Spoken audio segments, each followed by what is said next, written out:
Hi everyone. आज हम लोग एनटीपीसी मैथ्स के प्रीवियस ईयर क्वेश्चन करने वाले हैं और ये क्वेश्चन रहने वाले हैं 20-12-2025 शिफ्ट के जो 4:30 से 6 वाला एग्जाम हुआ था उसके। तो आइए हम लोग एक एक क्वेश्चन यहाँ पे करने की कोशिश करते हैं। तो यहाँ पे पहला क्वेश्चन अगर आप देखेंगे तो पहला ही क्वेश्चन हमारा दिया हुआ है कि एक वर्गाकार मैदान का क्षेत्रफल हमें दिया हुआ है और उसका परिमाप हमसे पूछा हुआ है। तो एक जो वर्गाकार होता है उसमें चारों भुजाएं जो सेम होती हैं तो उसे वर्ग कहते हैं। तो जैसे ये भी ए है तो ये भी ए है और चारों ही ए। तो इसका जो क्षेत्रफल होता है भुजा इंटू भुजा यानी ए स्क्वायर और वो हमें दिया हुआ है 1369। और आप जानते हैं 1369 जो होती है वो स्क्वायर होता है 37 का। तो यहाँ पे हमारा ए की वैल्यू आ जाएगी 37। अब हमसे पूछा हुआ है यहाँ पे परिमाप। परिमाप होता है चारों साइड का सम। तो यहाँ पे चारों साइड का सम हो जाएगा 4a, क्योंकि चार साइड हैं तो यहाँ पे 4a इसका हो जाएगा परिमाप। तो 4a की वैल्यू हमसे पूछी है तो 4 इंटू 37। तो यहाँ पे अगर आप देखेंगे 4 इंटू 37 करेंगे तो 148 हमें यहाँ पे मिलेगा, जो कि आप देख सकते हैं ऑप्शन नंबर 3 हमारा यहाँ पर सही हो जाएगा। अब अगले क्वेश्चन पे आते हैं। अगला क्वेश्चन सीरीज का रहने वाला है। तो यहाँ पे देखिए हमें सीरीज दिया हुआ है कि इसमें क्वेश्चन मार्क की जगह पे क्या आएगा। तो अगर आप देखेंगे 57 से 58 में अगर गैप देखेंगे तो 1 का है। फिर 58 से 62 में आप देखेंगे तो 4 का गैप है। फिर आप देखेंगे 62 से 71 में 9 का गैप आपको दिखेगा। फिर 71 से 87 में आपको 16 का गैप दिख रहा होगा। फिर 16 का, ये 16 है। 16 के बाद ये आप देखेंगे 87 से 112 जो कि 25 है। 25 तो आप देखेंगे यहाँ पे 1 है, फिर 4 है, फिर 9 है, फिर 16 है, फिर 25 है। तो ये आप देखेंगे तो ये सारे स्क्वायर हैं। 1 का स्क्वायर, फिर 2 का स्क्वायर, फिर 3 का स्क्वायर, फिर 4 का स्क्वायर, फिर 5 का। अब यहाँ पे आना चाहिए 6 का स्क्वायर। 6 का स्क्वायर, 6 का स्क्वायर कितना होता है 36। तो हमें यहाँ पे अगला जो है वो 36 का गैप होना चाहिए और इंक्रीजिंग में है तो 36 को हमें ऐड करना है। तो 112 और 36 को आप जब ऐड करेंगे तो आप देखेंगे हमें यहाँ पे 148 मिलेगा और 148 ही आंसर होगा, जो कि ऑप्शन नंबर 2 है। यहाँ पे वही सही हो जाएगा। अगले क्वेश्चन पे चलते हैं। अगला क्वेश्चन दिया हुआ है कि ए और बी हैं, एक काम को 14 दिनों में कर लेते हैं और यदि ए अकेले उस काम को करता है 42 दिनों में तो बताना है बी उसी काम का 1/3। यहाँ याद रखिए बी से ये नहीं पूछा है कि बी कितना दिन में कर लेगा, पूछा उस काम का 1/3 बी कितने दिन में कर लेगा। तो पहले हम लोग ये निकालेंगे कि बी उस काम को अकेले कितने दिन में करेगा। तो क्वेश्चन पे आते हैं हम लोग। तो यहाँ पे दिया हुआ है ए प्लस बी। ए प्लस बी उसी काम को करता है 14 दिन में। तो एक दिन में ए प्लस बी मिलकर कितना काम करेगा। हम लोग यहाँ पे कार्यदर निकालेंगे कि एक दिन में कितना करेगा। तो 14 दिन में वो पूरा काम कर लेता है तो एक दिन में उस काम का 1/14 हिस्सा करेगा। आप लोग समझ पा रहे होंगे कि पूरा काम तो 14 दिन में करेगा तो एक दिन में करेगा 1/14 हिस्सा। अब ए अकेले कितने दिन में करता है। ए जो है वो अकेले करता है 42 दिन में, तो यानी 42 दिन में वो पूरा काम करता है। एक दिन में कितना करेगा काम 1/42, ये हो गया। अब पूछा है कि बी उसी काम को कितने दिन में 1/3। तो हम पहले निकालते हैं कि बी पूरे काम को कितने दिन में कर लेगा। तो बी से निकालने के लिए हम लोग ये टोटल है और ये केवल ए का है तो 1/14 से हम लोग माइनस कर देंगे 1/42 को। तो अब अगर आप नीचे एलसीएम लेंगे तो 42 एलसीएम आ जाएगा। 42 एलसीएम आएगा और 14 3 42 तो यहाँ पे 3 हो जाएगा और -1 और 2/42 और यही हो जाएगा 1/21 जब हम 2 से ऊपर नीचे काट दें। यानी बी जो है वो काम को अकेले 21 दिन में वो काम को कर लेगा, ठीक है। लेकिन पूछा है 1/3 काम कितने दिन में करेगा। तो 21 दिन में तो वो पूरा ही काम निपटा देगा। पूरा काम 21 दिन में निपटा देगा तो 1/3, तो इसका 1/3 निकाल लीजिए। तो 3 से 7 बार कटेगा तो 7 दिन में 1/3 काम कर लेगा। तो यही ऑप्शन नंबर तुम्हारा 2 यहाँ पे सही हो जाएगा। अगले क्वेश्चन पे आते हैं। अगला क्वेश्चन हमारा यहाँ पे हाइट एंड डिस्टेंस का रहने वाला है कि एक घर की छत पे एक खंभा खड़ा है। घर की ऊंचाई दी हुई है हमें यहाँ पे 25 मीटर। बिंदु पी से एक है बिंदु पी जमीन पे, उससे घर के शिखर का यहाँ पे उन्नयन कोण 45 डिग्री दिया हुआ है। बिंदु पी से खंभे के शिखर का उन्नयन कोण 60 डिग्री दिया हुआ है। तो बिंदु पी जो है जमीन पे है ये भी दिया हुआ है। खंभे की ऊंचाई हमसे पूछे। तो क्वेश्चन को हम लोग पहले डायग्राम बनाते हैं इसका। ये मान लीजिए एक घर है हमारे सामने, ये घर मान लीजिए आप, इसी के ऊपर ये एक खंभा खड़ा है। यहाँ पे ये खंभा खड़ा हुआ है। अब दिया हुआ है कि ये घर की ऊंचाई 25 सेंटीमीटर, तो ये हमारी यहाँ पे 25 मीटर, ये यहाँ तक दिया हुआ है, ये 25 मीटर दिया हुआ है।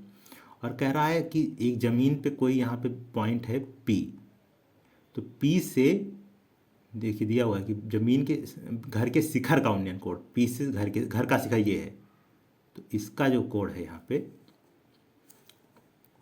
ये एंगल दिया हुआ है यहाँ पे 45 डिग्री। ठीक है, इसको हम लोग यहाँ पे मिला लेते हैं।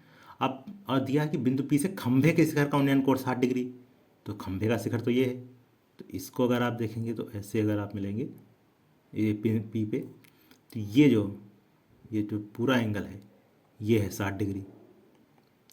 अब पूछा है कि खंभे की ऊंचाई पूछा है हमसे इसकी, तो इसको x मान लेते हैं अभी हम लोग, इसको यहाँ पे x मान लिए खंभे की ऊंचाई को।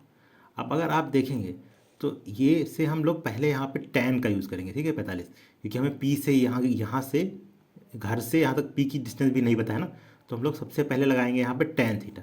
ठीक है, तो tan अगर हम 45 लगाएं, tan 45, ये tan 45 कहाँ है, ये छोटे वाले ट्रायंगल में, ये जो घर वाला ट्रायंगल है, घर के साथ जो चाहिए, तो यहाँ tan क्या होता है, लंब बटे आधार, तो आधार यहाँ पे इस पॉइंट को मान लीजिए हम अभी के लिए A मान लेते हैं। ठीक है, तो आप देखेंगे कि 25 लंब जो हमारा घर का दिया है नीचे AP यहाँ पे आ जाएगा। अब 45 की वैल्यू यहाँ पे tan 45 जो होती है 1 होती है, तो AP को इधर ट्रांसफ़र करेंगे तो आ जाएगा AP इक्वल्स टू 25 मीटर। तो ये यानी कि जो नीचे वाली डिस्टेंस है हमारी घर की, ये भी 25 मीटर ही है। अब हम लोग इस क्वेश्चन को आसानी से कर सकते हैं। अब हम बड़ा वाला ट्रायंगल देखेंगे। ठीक है, बड़े वाले ट्रायंगल में भी हम tan ही लगाएंगे, तो tan 60 डिग्री की वैल्यू कितना, तो ऊपर की ये लंब कितना हो गया टोटल मिला के, तो ये यहाँ 25 प्लस x हो गया, घर की प्लस टावर खंबे की 25 प्लस x, और नीचे की तो हमें AP दिया हुआ है 25 हो गया। अब tan 60 होता है √3, और √3 और इधर जो लिखा है वैसे ही लिख लेंगे बटे 25। अब हम लोग इस 25 को उस साइड हम लोग यहाँ पे शिफ्ट कर देंगे, तो हो जाएगा 25 √3 इक्वल्स टू 25 प्लस x। अब हम लोग इस 25 को इस साइड करेंगे, तो 25 √3 माइनस 25 इक्वल्स टू x हो जाएगा, और यहीं से हम लोग 25 को जब कॉमन ले लेंगे तो हमारा अंदर √3 माइनस 1 बच जाएगा, जो कि ऑप्शन नंबर हमें यहाँ पे 2 मिलेगा। 25 के अंदर √3 माइनस 1, यही सही हो जाएगा। अगले क्वेश्चन पे आते हैं। अगला क्वेश्चन रहने वाला है यहाँ पे हमारा कि हमें एक राशि दी हुई है यहाँ पर 9900 को 3 व्यक्ति A B C के बीच में बांटा गया है, और ऐसे बांटा गया है कि A और C का जो रेशियो है, A और C का रेशियो 4:18 दिया हुआ है, और कहा है कि B का जो हिस्सा है वो A और C के कुल हिस्से का 50% है।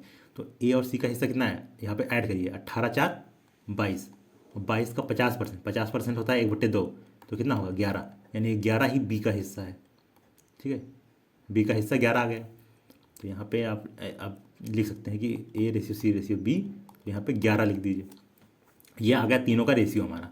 B का हिस्सा ही हमसे पूछा है, टोटल B का हिस्सा कितना होगा, B का हिस्सा होगा 11, और कितने में से 11, इसको पूरा ऐड करिए, तो 18 4 22, और 22 प्लस 11 टोटल है 33 में से 11 ही हिस्सा है, 33 का 11, 33/11 लिखेंगे, 11/33 लिख लेंगे, और टोटल हमारा अमाउंट कितना है 9900, तो 9900। अब हम यहाँ पे 33 से काटेंगे तो ये 33 यहाँ 300 आ जाएगा, और 11 3 3300, तो यही 3300 हमारा हो जाएगा B का हिस्सा इसमें, जो कि पहला ऑप्शन रहने वाला है सही। अगले क्वेश्चन पे आ जाते हैं हम लोग। अगला क्वेश्चन हमारा यहाँ पे अल्फ़ा बीटा का रेशियो दिया हुआ है, alpha ratio beta ratio gamma. ठीक है, तो अल्फ़ा का रेशियो 15, रेशियो कितना हुआ 22। अगला है बीटा और गामा का दिया हुआ है 12 × 13।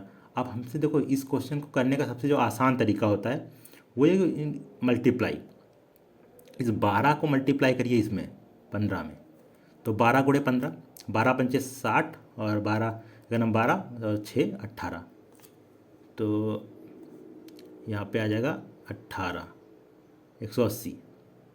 अब 20 और ये 22 और 12 को भी मल्टीप्लाई करिए, तो 22 और 12 दूनी 24 और 12 24 दो 26, ये आ जाएगा।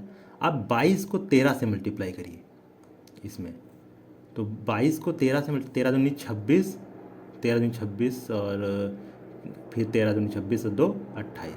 आप देखेंगे 2 से कट रहा है, तो 2 से काट दीजिए, तो 2 से काटेंगे 90 आ जाएगा, इसको काटेंगे तो 132 आ जाएगा, और फिर इसको काटेंगे तो 14 143 आ जाएगा, जो कि आप देख पा रहे होंगे ऑप्शन नंबर 4 हमारा यहाँ पे सही हो जाएगा। आइए अगले क्वेश्चन पे चलते हैं।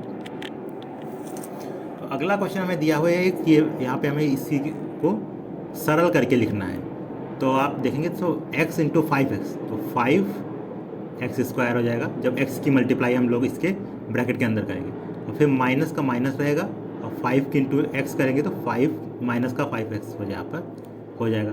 फिर 7 की मल्टीप्लाई अंदर करेंगे, तो आप देखेंगे 7 का x² में होगा 7x² हो जाएगा।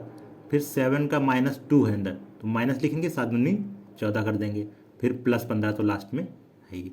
तो आप देखेंगे 7 और 5 x² में है तो 12x² हो जाएगा। फिर -5x है और कुछ नहीं है तो -5x का -5x लिख लेंगे।